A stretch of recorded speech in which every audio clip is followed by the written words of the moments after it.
Hi, my friends. It's good to see you again. This is Tim here in our journey through the Bible. Today we're in Numbers chapter 16, 17, and 18, where we consider a situation that's all too common. I have a friend who has a son who was brought up in a fundamentalist church in a good Christian home, but went off to a liberal university, and what a shock, became a liberal. And did my friend very little good to try to explain his errors from the Bible, because his response was always, "Hey, I have a PhD and you don't." Well, I know it takes years to get a PhD, but let's face it, sometimes with some people, it also takes years to get over it. We've seen in the book of Numbers that Moses was a very meek man, but not everyone followed his good example. He had to deal with people like we do today.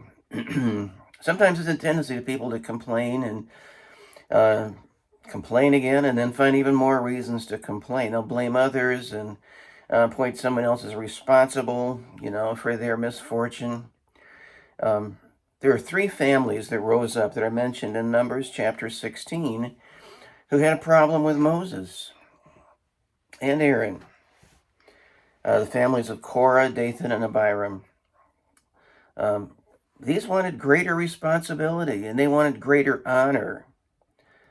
Now, they already had great honor as Levites, but they wanted to represent the people of Israel before God, and God honored them by making them Levites.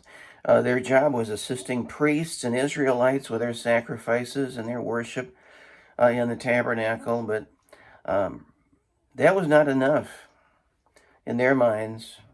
These three were not satisfied with assisting others. They wanted to be the ones who had assistants. They wanted the most important decisions. They wanted to be priests, like Aaron. Their complaint was with Moses, so they thought. But the truth is, they were actually in rebellion against God. And God is not going to overlook rebellion. In fact, the Bible says that's the sin of witchcraft. It's not just a phase people go through that's harmless. But God judged them in a unique way. Moses told everyone, "Get away from these people," and people did. They ran. The earth opened up and swallowed these people up, buried them, and closed up again over them.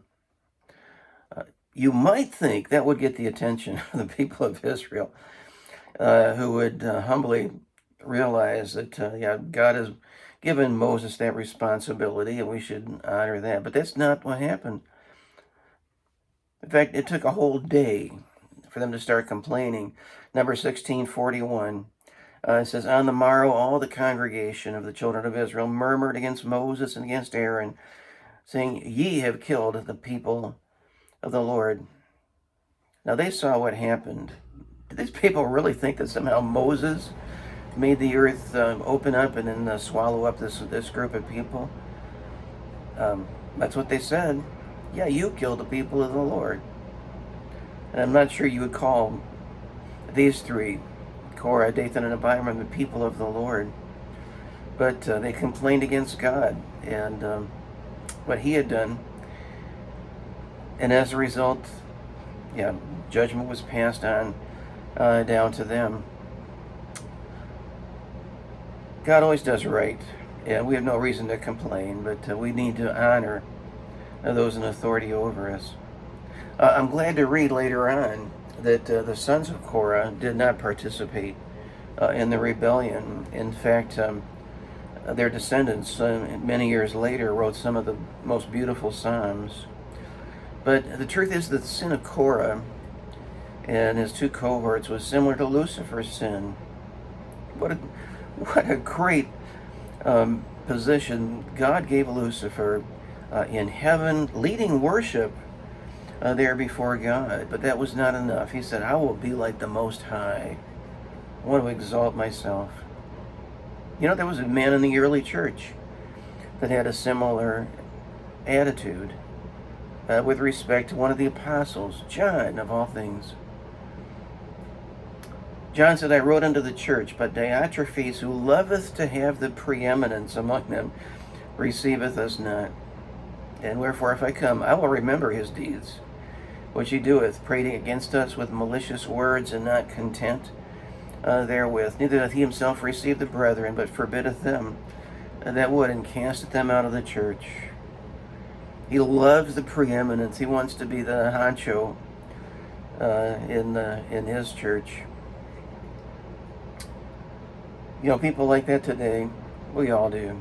Don't be like that today, I would say. And as believers, I think that we need to realize something, that before God, there are no big people. There are no important people before God.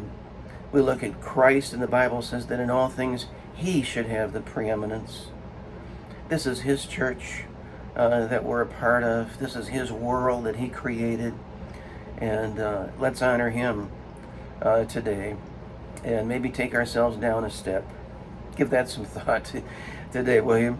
And I look forward to being back with you again tomorrow in our reading. We're reading Numbers 19 and 20 tomorrow. So consider that. See you then. Have a great day, everybody.